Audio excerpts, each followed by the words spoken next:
Before we jump into this cryptid documentary about the Camazotz, I want to take a moment to thank my good friend T.W. Grimm for helping me write and research this, and also my good friend Joey Sourlis for helping me edit the audio and the video for this. Thank you guys so much. I hope you guys enjoy this in-depth look at the Camazotz. Long before the Spanish conquistadors ever set foot in the region that would eventually become the country of Guatemala, a Mayan people known as the Quiche were one of the dominant cultures of the Guatemalan Central Highlands. Their influence extended as far as Antigua and into the coastal areas of Escuintla. In modern times, it has been estimated that roughly 1 in 10 Guatemalans is of Quiche descent, a testament to the prolific and enduring presence of this ancient culture. The known history of the Quiche starts with a 13th century invasion by a number of Toltec Mayan warlords from the Yucatan. Prior to their arrival, human habitation in the Central Highlands mostly consisted of small villages, existing in peaceful harmony with one another. As the Toltec warlords conquered new territories and fought to extend their sphere of influence, the pre-existing indigenous populations were absorbed into a new cultural network of opposing factions, including the Quiche and their bitter rivals, the Quetzalcoatl Empire. Tensions over claims to arable land ran high as the fledgling kingdom struggled to feed an ever-increasing population. The idyllic villages gave way to larger, heavily fortified settlements, and the old way of life was lost to time. The Quiche Empire was very prominent in this new political landscape, and their cultural influence swept across the highlands and beyond.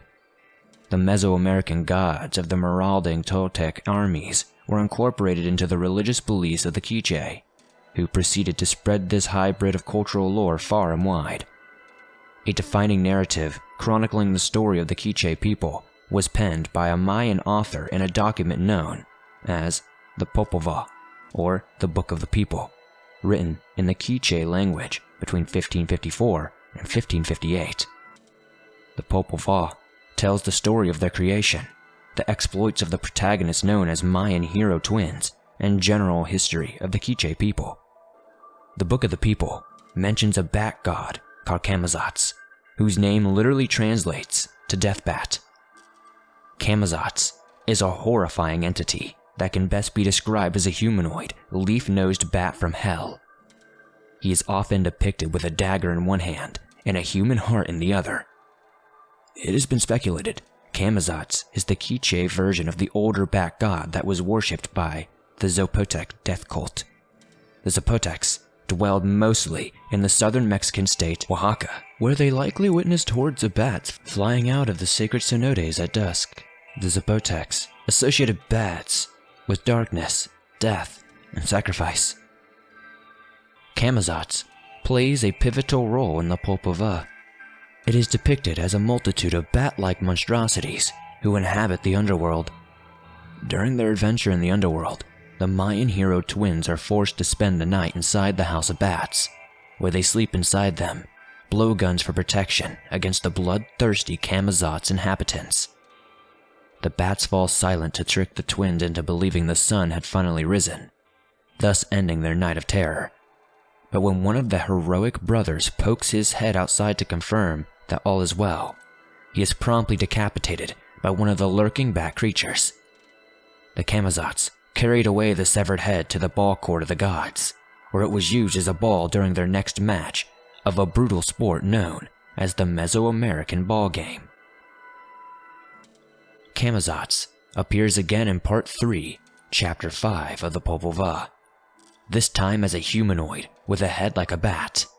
He acts as a messenger from the underworld, brokering a grisly deal between the Quiche and Lord Tohil, the god of sun, fire, war, and sacrifice. At the end of the negotiations, humankind promises their armpits and their waist in exchange for the gift of fire, a symbolic blood pact that mirrors the real-life human sacrifices that were regularly made to appease the gods. Blood was believed to be rich meal for the gods, and the sacrifice of a human was an ultimate offering. Many important Maya rituals would end with human sacrifice. High-ranking prisoners of war were often hapless victims, whereas captives of lesser status were mostly used for labor. Their blood was considered weaker and generally unsuitable for such an exalted purpose.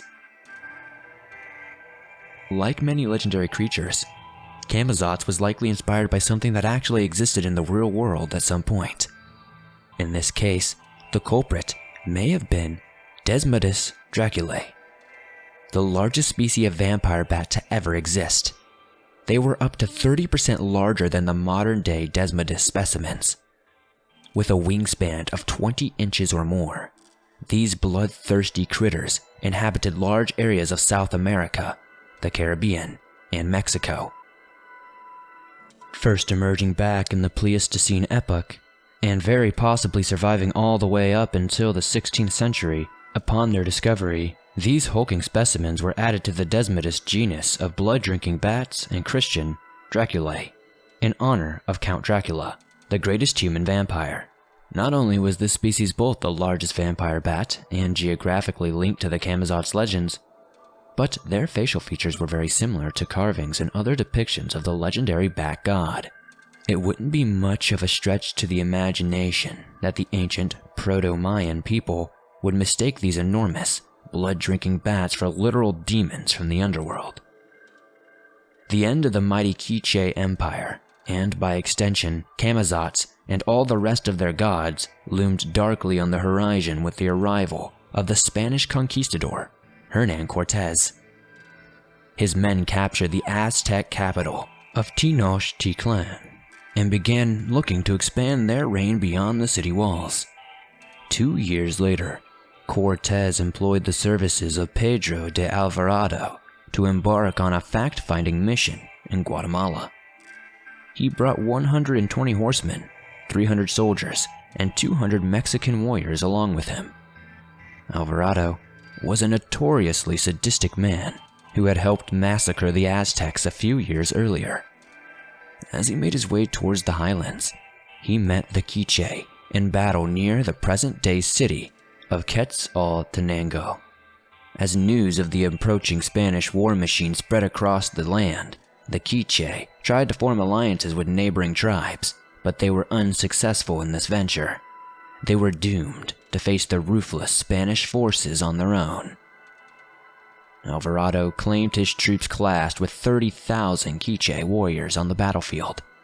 According to legend, Alvarado fought their leader during the battle and cut him down. The fight concluded with a decisive Spanish victory, and they burned the Quiche capital city to the ground. This crippling defeat, and the sweeping plague of smallpox and other European diseases the Spaniards had spread along their march, brought the once powerful Quiche to their knees. Their centuries-long domination over the Central Highlands was over, and their cultural influence was soon replaced by that of their conquerors. The Maya religion became dormant under the brutal suppression of the new ruling elite. The old ways were largely forgotten until the early 1700s, when a Dominican friar developed an interest in the Popol Vuh. Believing it to be both an interesting and important historical document, he decided to translate it into Spanish, a difficult and painstaking process. First, he wrote down the original story in the Quiche language, spelling the words out phonetically with Latin and para characters. After this was accomplished, the friar started another column beside the Quiche script in Spanish, arranging the text in this manner for easier and more accessible reading. The original document has been lost and rediscovered multiple times in the past 300 years, most recently popping up in 1941 at the Newberry Library in Chicago, Illinois. A direct edition of the manuscript was published because of this discovery, making way for many more reprints, translations, and new editions in later years. With the Popol Vuh now accessible to the public, there was a renewed interest in Mayan traditions, history, and legends, including the fearsome bat god, Camazotz.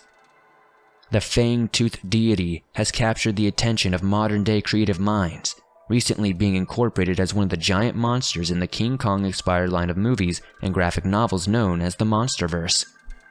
Camazotz is also the name of a faraway planet in the famous young adult science fiction novel, A Wrinkle in Time. In both the 1962 novel and subsequent film adaptation, Camazotz is the home planet of It, a malignant and powerful entity that seeks to gain control of the entire universe. The bat god Camazotz has been a long-enduring legend, terrorizing the imagination of humankind for close to 1,000 years. Both an underworld messenger and a hitman of the gods, Camazotz continues to fascinate people with its violent imagery and ferocious appearance. Despite the best efforts of the conquistadors to snuff them out forever, the traditions and folklore of the Quiche live on to this very day. In fact, you could go online right now and buy an edition of the Popol Vuh from a number of vendors. The fact that this ancient text has been repeatedly lost and then rediscovered on multiple occasions since the 17th century is both a testament to the fascinating story of the Quiche people and a marvel of wildly random good luck. It's almost uncanny how the original text kept resurfacing after long periods of being lost. In fact, it almost makes you wonder if Camazotz himself may have been exerting his influence from the darkest depths of the underworld.